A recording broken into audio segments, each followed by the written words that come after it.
গত সপ্তাহে অফিস থেকে গিয়েছিলাম বাগুইআটির আহারে বাঙালিতে, যেখানে বেঙ্গলি কুইজিন খুবই ভালো। বাগুইআটি আউটলেটে সিটিং ক্যাপাসিটি কম হলেও এখানে অ্যাম্বিয়েন্স ছিমছাম, বাইরে থেকে রোডের পুরো ভিউটা দেখা যায়। বেঙ্গলি কুইজিন মানে অনেক রকম আইটেম খেতে হবে, তাই এখানকার মহাভোজ থালিটা অর্ডার করাই বেস্ট অপশান।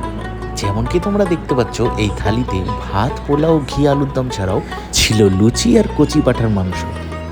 এছাড়াও শুক্তো, কচু পাটা পাটা চিংড়ি ছাড়াও ছিল একটি বড় সাইজের রুই মাছ। শেষ পাতে দই মিষ্টি তো থাকতেই হবে।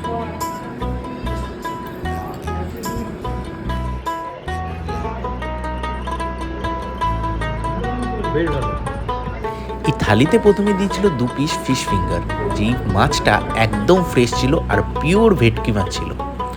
এবার চলো ট্রাই করি লুচি দিয়ে আলুর দম। কিন্তু লুচি দিয়ে মাটনই আমার সবচেয়ে বেশি ভালো লাগে।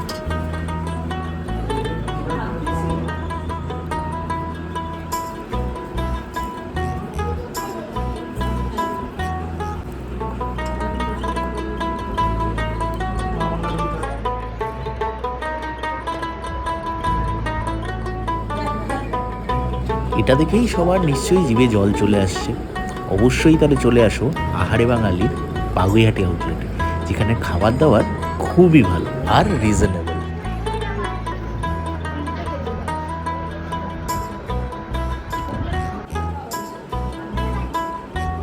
বাঙালি খাবার খেতে এসে যদি একটু ঘি দিয়ে ভাতই না খাই, তাহলে আর কি বাঙালি হলাম।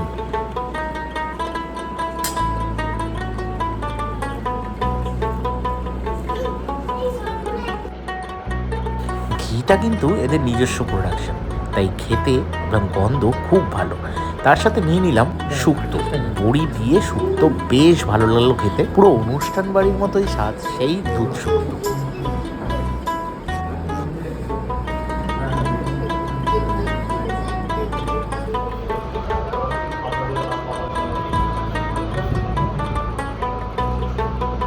হ্যাঁ, শুক্তোটা বেশ ভালোই খেতে, ঠিকঠাক, আমি বলবো না খুব ভালো, এর চেয়ে ভালো শুক্তো আমি খেয়েছি। কিন্তু বারবার চোখ যাচ্ছিল যেটার প্রতি, সেটা হলো কচু পাতা বাটা চিংড়ি মাছ, যেটা আমায় কস্তুরি রেস্টুরেন্টে একটু বেশি ভালো লাগে। বাট এখানে কচু পাতা বাটা চিংড়িটাও বেশ ভালো ছিল। তোমরা এখানে এটা কিন্তু ট্রাই করতে পারো।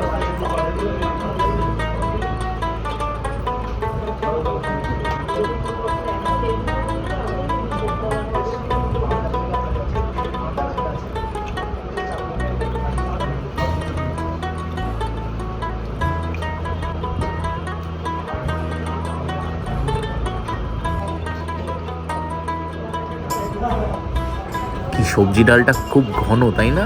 সত্যি একদম প্রচুর ঘন ডাল, যেটা টেস্টও খুবই ভালো ছিল। কিন্তু দুঃখের বিষয়, এই থালিতে সবজি ডালের সাথে কোনো রকম ভাজা দেয়নি। তাই আমি ওদের রিকোয়েস্ট করেছিলাম যদি এই থালির সাথে একটি আলু ভাজা বা বেগুন ভাজা কোনো কিছু অ্যাড করে দেওয়া হয়।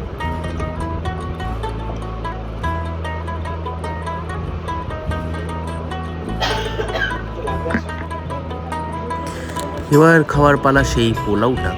যদিও এটা বাসন্তী পোলাও নয়, এটা ওদের রাজশাহী পোলাও এরকম কিছু বলছিল। বাট সত্যি কথা বলতে পোলাও আর মাছটা আমার সেরকম ভালো লাগেনি।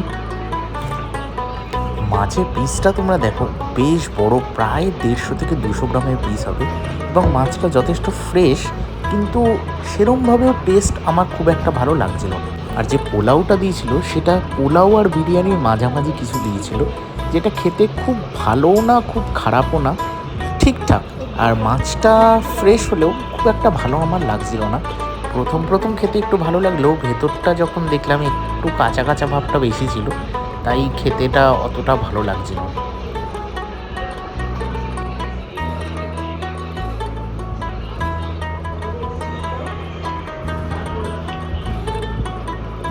যতই আইটেম থাক না কেন, শো স্টপার কিন্তু মাটনের ঝোল।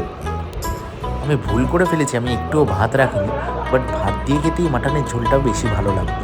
আমি এখানে পোলাওটা দিয়েই খেলাম, যেহেতু পোলাওয়ের টেস্টটা মোটামুটি ছিল, বাট মাটনের জন্য টেস্টটা খুব ভালো লাগছিল।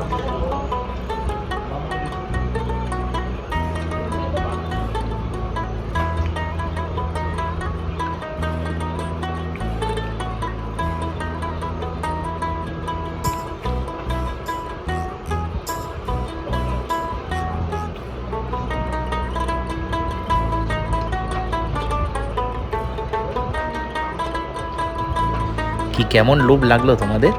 খাওয়া দাওয়াটা তাহলে শেষ করি। এরপর আবার শেষ পাতে আছে মিষ্টি দই, পাঁপড়, চাটনি, রসগোল্লা, আরও অনেক কিছু। সব কিছু খাই, খেয়ে কত বিল হয়েছে তোমাদের একবারে দেখাচ্ছি।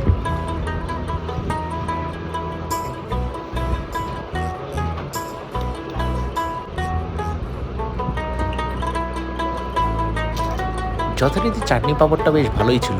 এবার পালা হচ্ছে দইটা, মিষ্টি দই একদম খেতে দুর্দান্ত ছিল দইটা। আর বাঙালির প্রিয় ছিল সাদা রসগোল্লা, যেটাও বেশ ভালোই ছিল। এগুলো তো আর নিজেরা না বানিয়ে কোথাও থেকে কিনেই আনে মোস্ট প্রবাবলি। যাই হোক, টোটাল আমরা যে থালিটা নিয়েছিলাম সেটা মোটামুটি দুজন খেতে পারবে। দুজনের টোটাল আমাদের খরচা হয়েছিল জিএসটি নিয়ে 859। যদি ভিডিওটা ভালো লেগে থাকে তাহলে লাইক, শেয়ার, সাবস্ক্রাইব করতে ভুলো না। দেখা হবে পরের ব্লগে। Till then, good by.